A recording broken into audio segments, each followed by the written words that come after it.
Hi, my name is Shawn Shaler, and this is my friend Chris Ford. He is the Objective Geek, and we have some pretty exciting news to tell you. Chris?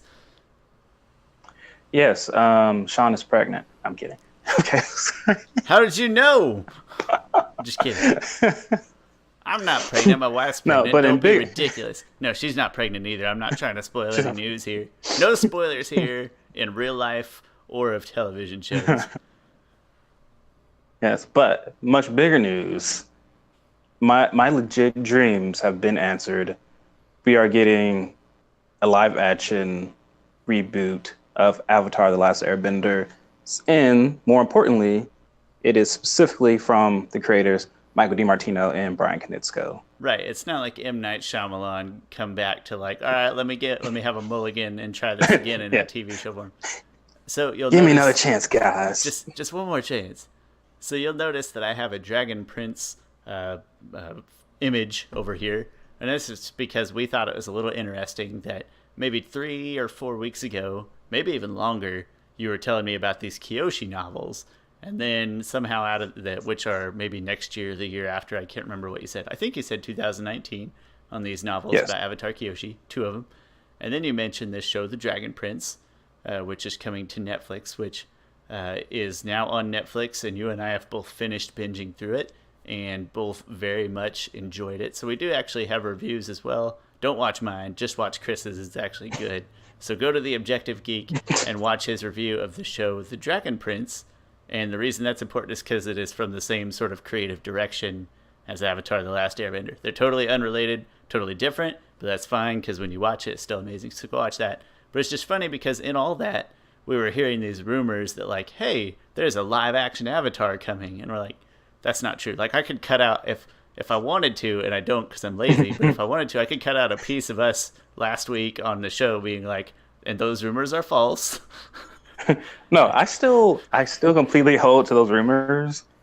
I still completely hold that those rumors were BS because the basis of them was the Kyoshi novels. Like just because those rumors, it's just a coincidence, I think, because most of the basis was based off of the Kyoshi novels, and people I think were getting confused. This news came out of nowhere. Yeah, I kind of feel the same way, but I'm also willing to just to eat my words and be happy either way. Like, what it doesn't matter, but true, false. What does matter is it is allegedly coming. I'm going to say allegedly because production doesn't start until 2019, so that is a long time from now. And a lot of stuff can happen between now and then. But Netflix is essentially going to take over the world someday. It's going to be half Disney and half Netflix. So I firmly believe it's coming. I think it's going to look something. I think it's going to look something like this. Hold on, I've got some concept art for you here. It's going to look something like this, and be. Oh gosh, I'm just kidding. that's not concept art. It's direct concept art. My No. eyes burn. Here we go. It's gonna look. Oh, I should have made us smaller. What was I thinking? This is like the only image that I could find whatsoever. It's the one that's floating around out there. So just some concept art for it. Which there again, it's just a piece of art, but it makes it feel real. 2019, Netflix has been on a roll with this kind of thing. Like they just did Bleach live action. They just did. Oh my god, I'm missing a big one. They've been on this live action kick of very popular television They shows. have been. So it makes it. I will feel say they very have been real. a little bit hit or miss, but yeah, they've been really adamant about bringing a lot of cartoons and anime to live action. And only to they recently Netflix, did very exclusively to Netflix. recently did Full Metal Alchemist, which I did not watch. I did watch that was the the other one I anime. was thinking of. Now I don't love a lot of, I don't even know if you would call them like traditional anime, but like Bleach, Full Metal Alchemist, those are a little too far out. They're out of my genre, but it's still cool to see all these coming. I have no idea what the quality of these are. I haven't watched them at all. I mean, I hope they're good. I hope they're successful, but no idea what they're like. Anyway, this looks real. I believe it's a TV series, although I never saw it spoken blatantly by It is. something reliable. I don't think, but I believe it's a TV series. I was surprised though. I never saw. I never, yeah. 89% sure it is a series because they did not mention movie. I believe just from reading so much things from Brian Konietzko and Mike DiMartino that it is a series. So that's kind of good and bad. I think mostly good. I think it's mostly good. It's one of the big problems that people have with the M. Night Shyamalan version, which I still have not seen. So, 300 weeks and counting or whatever, is that it's just trying to take too much and put it into a movie. It's just not possible to do. So it'd be better as a TV series, I think, in most people's minds. Yeah. All right. And before we get into like really our deep thoughts, I want to tell you my mind frame that was at when I learned about this news. Because honestly, people, I have been just begging for this news forever. And essentially, then this one random post shows up on Facebook. Yeah. Well, so I was in things. I work for the state, and I was in like a meeting with like the secretary of something, and like my phone starts to blow up. The secretary of whatever. Yeah. So my phone kind of blows up. I'm like, what is going on? And I legit can't even touch it. So I look, someone sends me a Twitter message saying like, oh, is this real? And I'm like, no, that's fake. Like, and then I see your messages on Facebook. I'm like, wait a minute, is this actually happening? And I get so excited. Like, I go out to lunch with my wife, and like she meets me somewhere. I'm like, I can only think about like Avatar right now. Can't enjoy this lunch with my beautiful wife. I was like, they're rebooting. Netflix is rebooting Avatar. You know that show that me and Shawn have a podcast about, and it's with the actual creators. She's like, oh yeah, that sounds nice. Like, I want to scream this news out to the world. But, oh my goodness, your poor wife. You know what? My poor wife too. Let's be honest. Yeah, I actually just tagged you. So let's get one thing straight: is that I don't. I like sarcasm, but I don't like practical jokes. I don't troll people, and so I would like to know. So I tagged you in a Facebook post that came from some other human that said that this other human got it off the official website or whatever. And so, but in my head, as I was tagging you, I was like, I hope he doesn't think I'm joking. Yeah, I think this looks legit, and the lady already cited her source, so to speak. And it's like, nah, I don't pull practical jokes. So he's going to believe it. It's going to be exciting. I assumed you'd already heard about it at some point, but whatever. We're busy. We have jobs.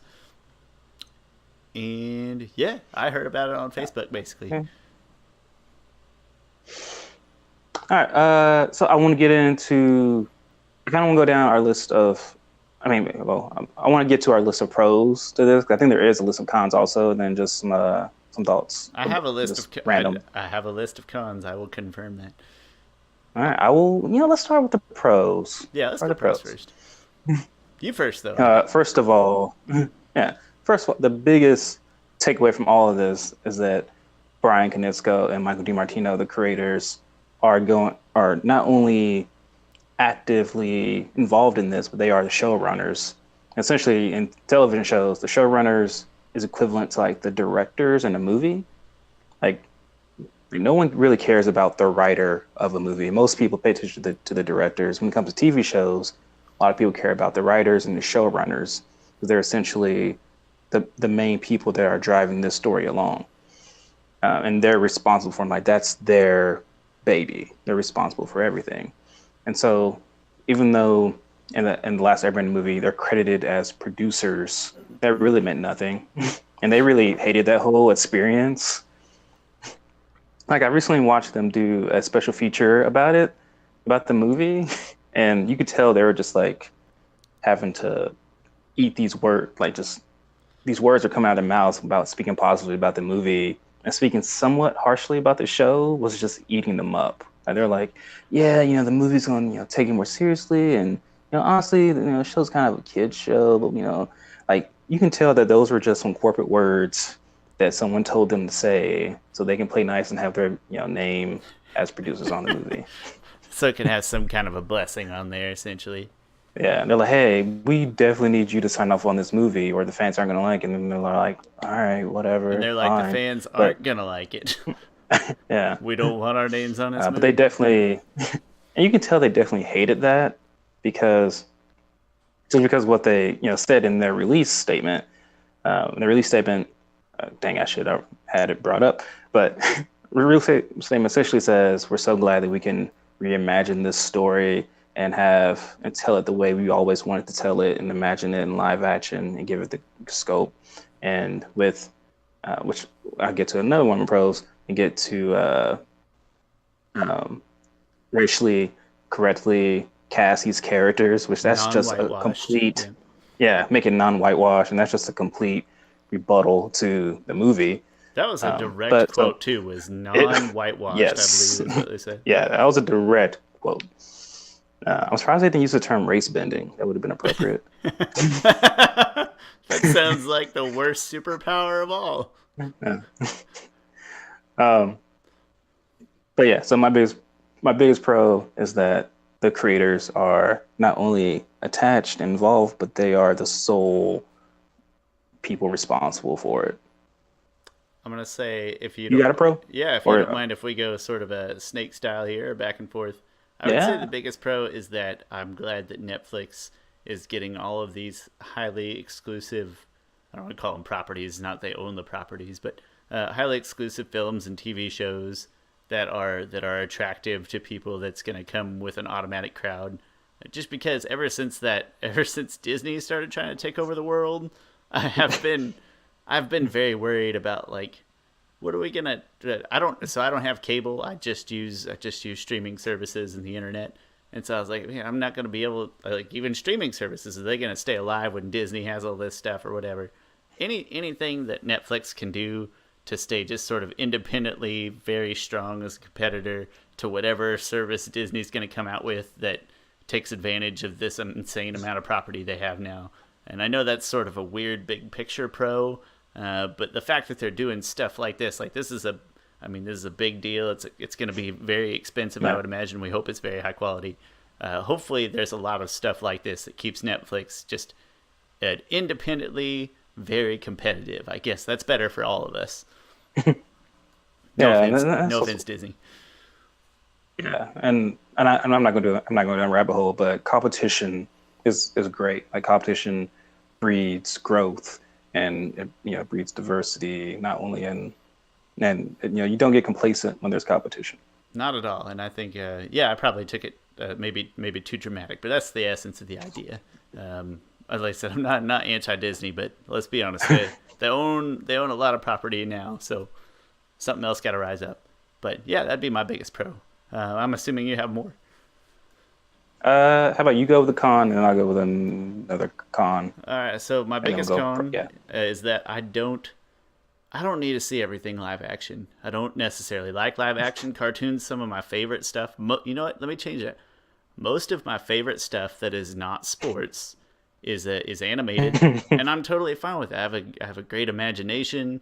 I don't necessarily. Even I'm looking at this picture of Appa right here. Is like, why is he a hunchback? Why does he look like he's in claymation? Why there again, just it's a year and a half ahead of time piece of concept art. It maybe doesn't mean a thing, but just I don't know. Animated Appa is always going to be real Appa to me. Same with all those other characters and landscapes. I'm always fine with animation. I don't necessarily love seeing stuff go to live action just to make more property or just to make more money or whatever. I don't necessarily love that. Yeah. I do love things coming live action. Like, these are things that I legit dream of. Like, I dream of a Dragon Ball Z movie directed by Zack Snyder. What? Like, because I think he would absolutely do great at that. I dreamed of an Avatar movie directed by Jackie Chan, because his fight choreography in movies are just so freaking detailed. No, I'm not laughing at you. I'm laughing. This is stuff I never thought about before. I dream of all these anime movies, because really I want to see these things brought to life. Like, just want to see it be a little bit more tangible. Don't you think? Do you ever feel like it hampers the creativity being turned into something real though? Like, it kind of, maybe that's not the right word, but it sort of limits where your imagination can take things, I guess. I think it might. It does in a way, because animation is boundless. There's no limits to it at all. I love that about cartoons. Yeah, that is a great thing to be worried about. But I think if anything, it really expands your imagination, because now you have a bridge to the real world. You have something tangible to look at, like, oh, if that was happening right now, I can imagine, someone in real life airbending, or I can imagine a giant flying buffalo. That's it. And we hope this one does that. Obviously, I said we're a couple of cons here. We're hoping it's successful, of course. And it would be great if it could do that. If it could fully realize what your imagination already has to work to do, that's pretty cool. All right, your con. Big con. Yeah, my con. So I was in, like I said, I was in legit excitement, like only the feeling of excitement for like a straight 8 hours. Then I started coming back down to earth. I started thinking about like, all right, well, why do I exactly want this in live action? Well, one of the reasons is to bring it to life. It's not necessarily the story, because the story was done tremendously well. The characters were done tremendously well. Really, I just want to see like the action and the animals and just the scenery all brought to life. But that takes a lot of money. Yes, it does. And much more probably than animation, I would believe. I'm not positive. Yes, I don't know as much about this stuff No, as you do. But it does. Like, so I'm also going to compare to Game of Thrones. Game of Thrones has amazing CG and animation in it, but sometimes they save their money. Like, there's seasons of Game of Thrones where they don't even show a direwolf because, like, do you know how much a direwolf costs? And so Appa and Momo are legit around like 80% of the time. So that quality, in order to afford that, might come down a little bit, I think. And then at that point, it's like, well, what if that quality is not good? What was the point of bringing that, to me, bringing that to live action? And also, not only them, but the bidding costs a lot of money. Like, I think air apparently is not the easiest thing to animate. I heard fire is actually easier. Well, I mean, fire is like water a is real probably tangible harder. thing that moves and has sort of a life of its own. Yeah, like, hey, we can get a flamethrower, right? Just like it already moves and breathes, kind of. Yeah, Air, and so earth, water, not the same way. Yeah, and so we're thinking about these fight scenes. Like, there is a legit great fight scene happening a lot of the time. And are they going to cut back on the action scenes, or is the quality not going to be there? So the quality is my biggest concern, because it's Netflix, and Netflix, they don't really make any more money off of this show. Like, I don't see them increasing their subscribers because of it. So are they going to invest a lot of money into something that they're not necessarily going to see a return on? I do think so. Like you mentioned Game of Thrones, and that's coming from HBO. Like, we're talking about people with some of the deeper pockets in the television world, probably. There again, it's not my area of expertise, but HBO's got deep pockets. I think we can all agree there. They put out high quality stuff. But on the other side, you ease some of my concerns. Allow me to ease yours and say that I think television, and especially like Netflix with these original series, I think they're getting smarter. I think they're getting better, whether it's money management or how to get the most quality out of what they have available.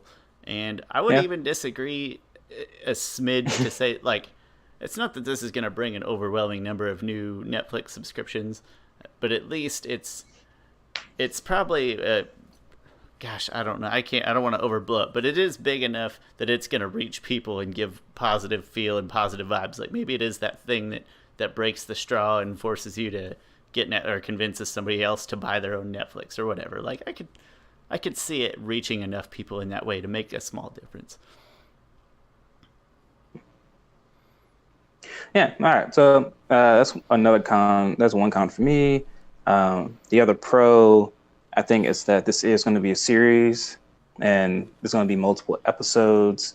And so, like you mentioned, one of the biggest issues with the show, with the movie Last Airbender, is that they crammed like 6 episodes. They really crammed like a whole season into 1.5 or 2 hours. They tried to cram. They tried to cram. Yeah, they tried to cram. Like, they picked the wrong part of the text to study for the night before, and they crammed a whole bunch, but it wasn't the right sections of the book. Yeah. Yeah, exactly. So you have this really long story, long formatting story that they're going to be able to do, and they'll be able to get into what makes these characters. What makes Aang is his joyfulness, his reluctancy to be the hero that we all need. What makes Katara her. What makes Zuko, angsty teen for the first couple of episodes, and then it's a really complicated, complex character. I would say the series, I mean, that has to be my pro as well, as just hoping that it is a TV series as opposed to a movie just because of the flexibility it offers. We talked earlier about, like a minute ago, about maybe sort of intelligent creation in a financial sense. I think TV series is probably better suited to that. All the above, I don't think that putting it like a AAA Avatar: The Last Airbender film on Netflix as a Netflix exclusive would be a good idea. I think it has to be done in a series, and so I'd say that's a big positive. Have to agree with you there. Was that your pro? Yep, that is my pro as well. Okay. Got another con? Nothing major. I mean, I'm a little worried about appearances. I know that kind of fits into the quality discussion. But mostly I look at this picture of Appa and it is like, look at him. Well, he does have a humpback, like in the show. Does he that bad? Just the angles that he's using. Pull out the Appa toy. I don't think it's that. Pull down the Appa toy. Let's see. We've got proof right behind you. Get Appa, see what... This is officially licensed product, people. If this Appa don't have a hunchback, don't fall cord. Then I don't want my Appa to have a humpback. Let's see. Does he got a hump? All right, he's got a small... he's got a little hump. See that? Maybe, I guess, I don't... So really not another qualm, not another con. I think it's about the... Like, here's his backside. Here's the hump. It's about the same ratio. There's the saddle is on there. I don't know. Man, look. Maybe just seeing... I would say maybe my other con then is that I'm probably taking too much from this piece of concept art. Maybe as we get closer, we see more pieces of art. Maybe some sort of... what do you even call them? Like the shorts, the teaser trailers. I couldn't think of the word. As we see more trailers and things like that, and it'll become more real and hopefully feel and look more fuller. But right now, I'd say my other con is that, I mean, I've got one piece of, I think you gotta be honest and say, one piece of kind of mediocre looking concept art over here. Yeah, I mean, it's concept art. Like, concept art gets about to be this how it is. Good. Yeah. I scroll back through Brian Konietzko's Instagram, which I don't get on Instagram ever. It was just to follow him and Michael DiMartino, and he posted this picture like several weeks ago, maybe a couple weeks ago, and it's funny that it's come back up now because that's like what he was working on. Chris is all like, those rumors are false. No, to be fair, I was too. I really should. I should go find, like, there is one part where we're just both like vehemently in the last episode are like, and those rumors false, but this is why we're talking, or what? Like, I should just cut that part out and paste it right here. I'm not going to. No, wait. Yeah. I could. No, I can't. I'm not that good. Anyways, any other cons for you? Any other cons? As long as they get Sifu Kisu back. To do some choreography, that would be something to worry about if they don't do that. But I think they will, because Brian Konietzko, who's like the skinny one, who's actually doing the martial arts, and he actually, he's the one who met Sifu Kisu to begin with. He's always been heavily involved in that, so I think they'll get that fine. I think the choreography is going to be even more important in live action. So That's not a pro or a con. I think it's going to be more noticeable and more valuable to have somebody like that there. Yeah. The only other con I think I have for the show is that we will be retelling a story for the third time. I mean, how as much as we don't like the other one doesn't exist, that one did span the whole entire season. So I think in order to avoid that, this might be a pro and a con. They may try and approach some of the story aspects a little bit differently, especially for book one, just to retell it in a new manner and maybe add a little bit more nuance to it. And that could be hit or miss. I think there will be, and this totally guess, I have nothing to base this on. I think there will be notable story changes maybe nothing huge, but maybe major things that skip over maybe some of these episodes that we feel like are a little less consequential, or what I think they'll pack more into less, and that will result in story changes. And usually we can maybe perceive that as bad, but it's not necessarily bad. You do what you got to do. All these Netflix original series, like look at the Dragon Prince, 9 episodes, jam packed front to back. Like what's the first season? What's book 1 Water of Avatar? How many episodes is that? 20 times 20 minutes. 20. Like they're gonna squeeze more into less, I believe, and that's gonna result in some story snipping maybe. But that's okay. I think that's how we watch now. I think that's how people watch television anymore. But that's just me. If you don't have anything else, I do have a question that you kind of segued into nicely. Unless you have other stuff. I got another pro. Oh, please go. Just a couple more pros. God, I mean, and that is a good thing. I have more pros than cons. Good. The pro, and I talked about previously, is that this cast will be cast racially correctly, and that's a huge deal, I think, because that was a big mistake in the last time around. And I mean, the creators love this material. I mean, they created this, and they want it to feel as much like the shows they can. And I think it's a great time for Asians in Hollywood. I mean, with all the recent movies like Crazy Rich Asians. I mean, a lot of the term Asian is a cast a wide net across many diverse continent. Different cultures, and it's big. As our friend Greg once told me, it's a big continent. We were referring to my dislike for most Asian food, so it's different. But whatever, it still holds true. But this is gonna be a great opportunity for that to really get some nice representation. I don't have any more like highly specific cons other than just I hope it succeeds because it's good for me as a fan. It's good for Netflix, good for TV viewers, good for the show. These creators getting more and more credit and love they deserve, according to us at least. So like I said, no more specific pros for me, but obviously I hope and believe that it will succeed. Yeah. Only other pros, more people will definitely, I think, get into Avatar. Like, this is something I've been telling people for the longest time, that this is the greatest show I've ever watched. And like, oh, that cartoon. Well, now they don't and wrongfully so, people have that prejudice against cartoons. But I think more people will tune into the show being live action. Like I said, I think it's going to have some clear similarities to Game of Thrones. And I've always said that Avatar is like Game of Thrones. The whole family can enjoy it, but it's still very serious material. So pro is that I think more people are going to find the greatness that is Avatar: The Last Airbender. Yeah, I don't. We see that on Facebook. I just in like the fan club and just among our friends and stuff. And like Avatar: The Last Airbender is a show made for children. I would argue that it is a children's show. I just don't care because I love it. Like I said, a lot of my favorite stuff is cartoons. I just kind of have that childish sense for entertainment or feel for entertainment. But as you said, most people are not like me, probably not like us, I would say. And getting this in live action maybe gives it a little better chance to succeed in the way that that the cartoon could have succeeded once you get over some of those prejudices. So a little bit of that in there where it's like, all right, I don't need it, but I can see why it's going to be maybe important or useful to the show reaching other people. All right, those are most of my pros. Any other negatives you're worried about?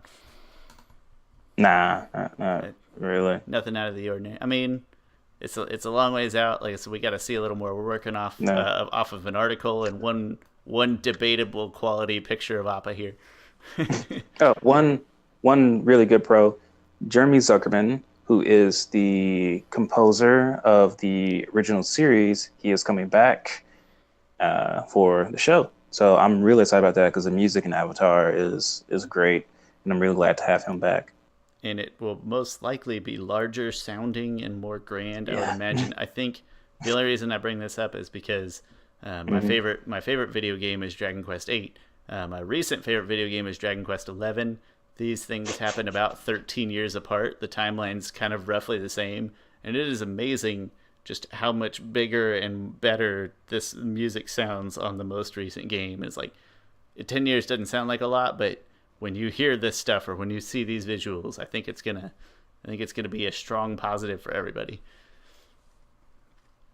So I did have one question, and it's a pointed question, I admit it, but you kind of led to it earlier, and that's so given the choice between this, like, you have a retelling of this Avatar, wouldn't you have rather had something new or something different, whether it was animated or live action? That's totally not the question, but it's like, wouldn't you have rather seen something new, something different? Or maybe to put a final spin on it, if you do something different, maybe pick a different Avatar, one that's farther back. Maybe you tell the story of Yang Chen or whatever. It's almost like a pilot season or like a mini series. Like you get a 5-episode mini series of the reign of Yang Chen during a critical time. Well, wouldn't you rather see something like that rather than a retelling? That is a very valid question. I think if we had a new show, a new cartoon, I would want to see a new Avatar. But since live action, I really want to see this translated into live action. Like, these are the characters that I love. They're so near and dear, close to my heart, that I want to see them brought to live action. And I think business-wise, and I guess marketing-wise, it's better for them to start off with this, because The Last Airbender left a very bitter taste in everyone's unanimously, maybe 99%. I'll give M. Shyamalan a little credit. That's a bitter taste in everyone's mouth. You've already given even Zack Korra, Snyder more credit than most nerds would allow, so I guess he can give him. Zack Snyder's a great director. Come at me. He's a great director. I'm not going to come at you for that. I'm going to say Batman v Superman, and then you're going to be like, yeah, and I'm going to be like, yeah, and most of the world's going to agree with me. And also even Korra, I think, wasn't unanimously praised as Last Airbender was. I think that's because people were expecting her to be like Aang. Like, people were expecting that show to be like Last Airbender. And I think you need to ease people into live action by first introducing Aang again, making everyone fall back, getting the original fans back who always loved Last Airbender. Maybe they didn't like Korra, even though I think they're wrong, and they hated The Last Airbender. They're completely right. Get them all back into after Last Airbender, and then grow from there. Like, and I'm still dreaming of scenarios here, but if this is successful, I think it will be. I don't think it will be called Last Airbender. I think it will be called Avatar: The Legend of Aang. And sometimes that's the way it's worded across seas internationally, because I think it will be called The Legend of Aang because of brand recognition. It will be called Avatar: Legend of Aang. We'll go through his 3 seasons, and then they'll go with Korra, Avatar: Legend of Korra, and now you have a brand. Or before you get to Korra, you can go Avatar: Legend of Wan and do a little mini thing in there, or Avatar: Legend of Yang Chen. So they have, with that type of brand recognition, or they will have endless opportunities to continue making content. They should. It should. There's the lore, and I say it all the time. It's my favorite thing about the series is the lore is so complete and so interesting, and there's so many things you can do with it that if it works, it should lead to more. If it works, it's successful, it brings in viewership, positive ratings, it should lead to more content because there's so many other places it can go.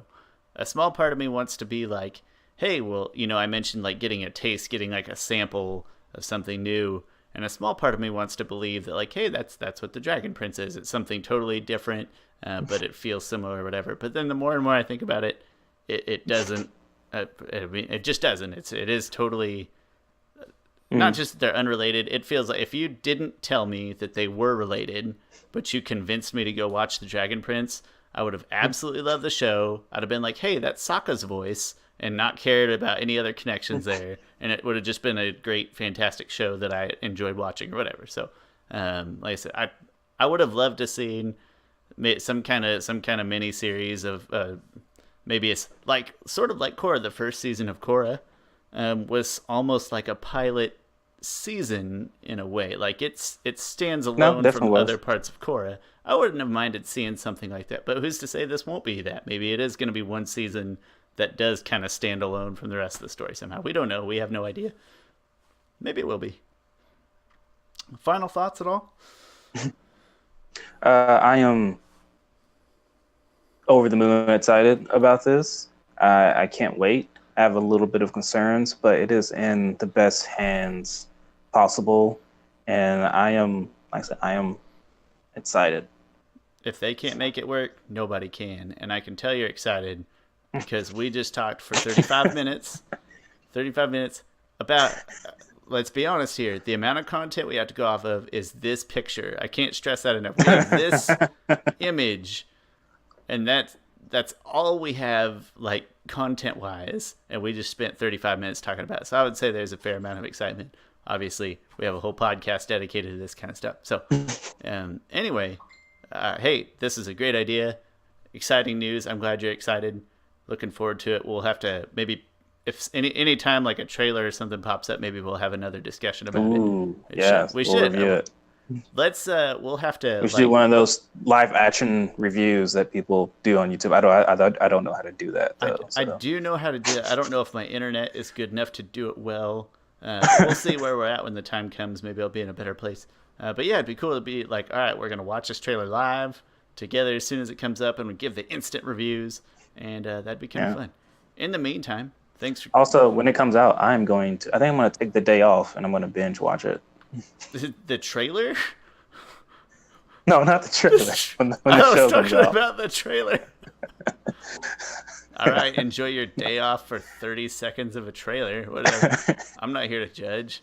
Totally judging. Yeah, that'd be a great excuse for a day off. But anyway, great idea. Looking forward to it. In the meantime, we have lots of this other lore to enjoy. Like we have these Kyoshi novels, but they'll come out later. And we do recommend watching The Dragon Prince. And obviously, we recommend watching Avatar: The Last Airbender and The Legend of Korra and our podcast. So go watch more of our podcast. In fact, we are about to get ready to film another very exciting episode, a different one right now. And looking forward to that.